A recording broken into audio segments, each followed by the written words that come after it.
Good morning guys, it's PMS time. Malapit na mag 80k ang ating views. So ito guys, ang ginawa ko dito, nagdala ako ng materials. Lahat ng materials sa akin para labor na lang ang aking babayaran. So syempre ito isa hindi ko malilimutan, Liquimoly pang engine flush natin. Tapos ito guys, spark plug replacement. May dala din ako. 4 pieces yan. So makikita ninyo, defective ng spark plug natin. Need na talaga i-replace. So saktong-sakto to sa long drive ko. Next natin, ito. Tinatanggal na ang ating mga gulong. So titignan din natin dito. Check din nila dito ang ating mga brake pads. So ayun na, natanggal na. So recommended ng brake shoe cleaning guys. Ayan. So, 4 na gulong ang titignan dyan. So, yan. Kung makikita ninyo, kailangan na talaga ng cleaning. Ayan. Dito pa sa another view. Okay. Tapos, ito guys, yung brake pads natin, no? Nipis na. Kung i-compare natin siya dito sa bago, kita nyo naman yung kapal niyan. Diba? Yan. So, yan. Nililinis na ni Kuya. Salamat kay Kuya kasi pinayagan niya tayo na mag-video. So, ayan yung may karoon tayong yung brake cleaner spray. So ayan. So ito yung brake drum cleaning. So kailangan din natin linisan yan. Ayan, nilinisan na ni Kuya. Alright. So may nabanggit din si Kuya, kailangan ko ipamachine yung aking brake shoe guys kasi medyo nahirapan siya ikabit yun. Dapat smooth na smooth yan eh. So babalik ko sa kanila yan para ipamachine. Ayan. So ayun na, nagdi-drain na tayo ng oil para sa change oil. So, yung nakita nyo kanina, yung molly natin, nilagyan natin yon para yung mga matitigas na langis, gano'n, kalawang matutunaw niya. Kaya ginamitan niya. Okay? So, ayan pa. So, kung makikita nyo, itim na, oh. Kailangan palitin na din talaga. Labas ng dumi sa oil from the previous PMS na. So, dito, pinalitan ng ating brake pad. For brake pad replacement tayo. Ayan. And then, ayan na. Yung isa sa isa naman, papakita na kung paano natin papalitan. May dala na din ako. So guys, kagaya ng sinabi ko kanina, dala ko lahat ng mga gamit. Para labor na lang ang babayaran. At mas mura ko pang nakukuha. Diba? Kasi usually, mas mahal yan sa mga shops kapag nandyan kayo. So, I recommend na dala na din kayo ng sariling materials. Pwede nyo orderin sa Shopee, kahit saan. So, saan kayo mas makakamura na mga materials. Okay? Kasi ganun ang ginawa ko.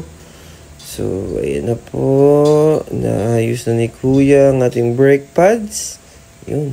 May pag-ganun pa si Kuya. Alright. So, ayan. Kinakabit na niya. Okay. Yan guys. Kinukuhanan ko lang para may kabit. Yan. Ina-adjust na din yan. Ganyan pala magpalit ng brake pads, no? Pero, hayaan na natin sa kanila kasi sila nang dyan. Sila nang bihasa sa ganyan. Huwag natin sila agawan ng trabaho. At di rin tayo marunong. So, sila na bahala dyan. Ang pinakamaganda lang is kailangan dapat safe tayo. Lalo na kung mag-long drive tayo, di ba? Dapat goods. So, ayan. Okay. Sinasara na ni Kuya yung brake pads. Up. Up. Up. Up. So, ito na. Since naglalagay siya ng grasa ngayon dito. So, parang medyo, yan. Kailangan ng grasa. Nilagyan ni Kuya. Okay. So, guys, yung sinasabi ko nga pala, no, yan yung sa brake shoe natin, no. Kailangan natin ipamachine kasi parang may nakita si Kuya na mga gas na. So, ang offer sa akin is 3,200. Guys, baka meron kayong alam na mas mura. Bulong nyo sa akin. So, ito na. Ayan, change oil na tayo ng filter. Nakapag-drain na ng oil. So, palit na tayo ng oil filter nito. Siyempre, lagi kailangan yun. Kaya mag-change oil ka, palit din ng oil filter. Ayan.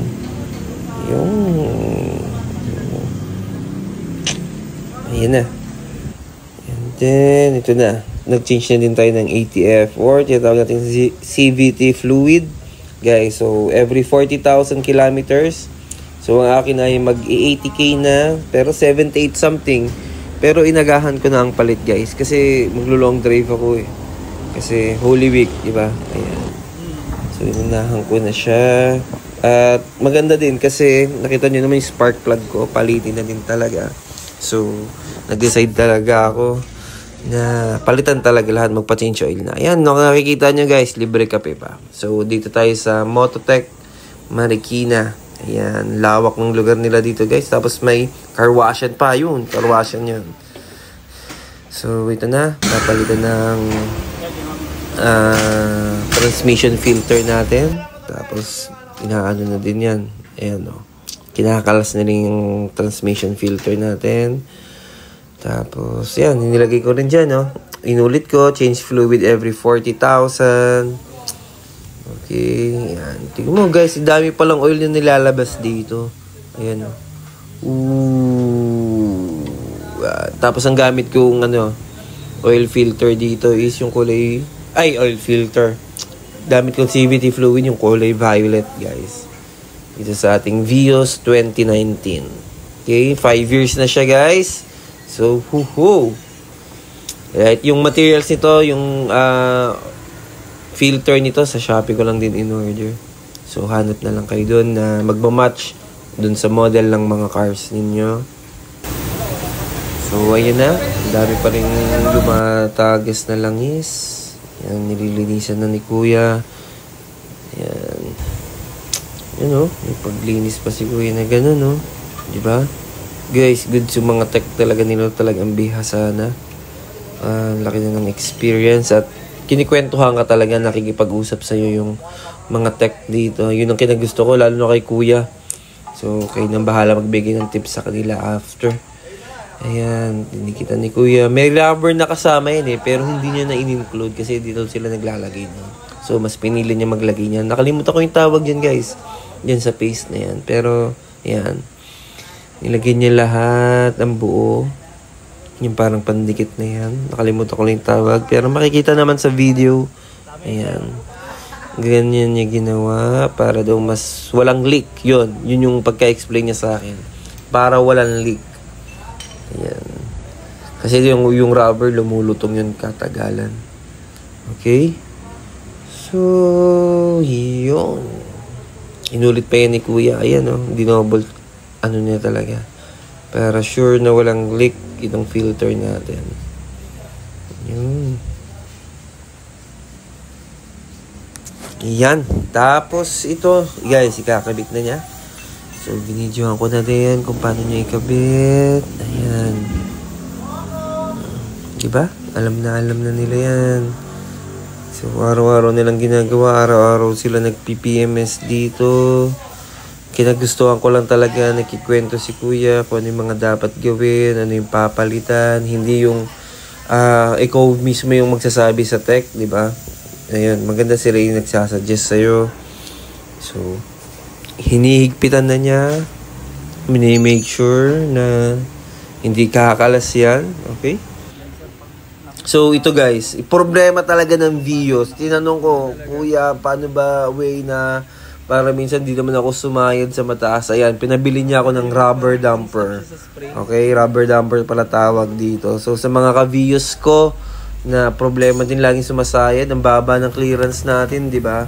Ayan, rubber damper. Bili ko lang dyan, guys. 4 ang kailangan. 60 pesos each lang yan, ha? Sa mga auto shop, 60 pesos. So, same day ko nga din binili yan nung sinabi nila. Bili ka, sir. Yan, bumili ka agad ako. Tapos, libre kabit na nila. Yan, 2. 60 pesos, guys. Para mas hindi tayo sumayad. Tayong mga Vios na mababa ang clearance. Ayan na. So, na ang solusyon. Lagi pa naman akong full tank. Yan. Full tank yung sakay. Okay. So, kinabit niya 2 each. So, mamaya makikita din natin kung paano yung final na position niya. Okay. At ayun, dito tayo nagtapos. Ito yung final position na ginawa niya. Tapos, kinakabit na din ni Kuya yung sa kabila. Kaya 4 na piraso, tag 2 guys. Sa spring. Yan, sa likod ng Vios natin. Yan, rubber dumper. Sabihin nyo lang doon sa Autoshop. Yan, ganyan yung final nila. Final position. Okay? Tapos nag-wheel balancing din tayo, guys. So, ganito pala yon. So, kung ano makikita dun sa machine, yun yung tanso na ilalagay sa mga gulong ninyo. Ayan, pag pinandar na ni Kuya. Ikot. Yan, tapos makikita dun sa ano kung ilan yung ilalagay na tanso. Pag nag-green, okay na, balance na. Ayan. Parang may kulang pantan dun sa isa, kaya naghiwa si Kuya ulit ng isa pa. Tapos, papanda rin niya ulit yan dun sa makina niya. Alright. So, ito next na gulong. So, lahat guys ng gulong, i-wheel balance nila. Tapos, i-rotate na din. Kasi bago yung gulong ko, parang last December ko lang nabili.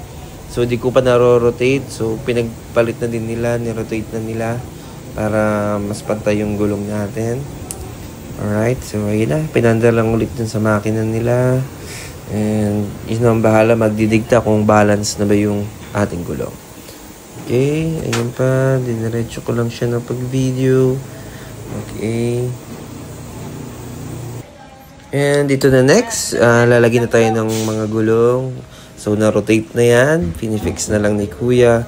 And then, change tayo ng filter dito. Pati yung sa aircon filter sa loob. And then yan, binidyohan ko din yung pag-start. Kasi guys, pagka-start ko may tumutunog na sa akin. Then sabi ni Kuya baka sa spark plug. So, ayun, nung napalitan yung spark plug natin, umokay na yung tunog ng makina natin, ng kotse natin. So, all goods na. Ready na sa long drive. At syempre, di ka pwedeng umalis ng walang bayad. So, bayaran time na. So, ito, re-reveal ko na kung magkano ang labor. Total of 3,700 guys. So, ayan. 3,700 ang aking binayaran. Aking lahat ng materials. Tapos, mag-tip na lang. Okay, yan. 78,354. Ready na sa long drive. Dito lang yan sa Mototech Marikina.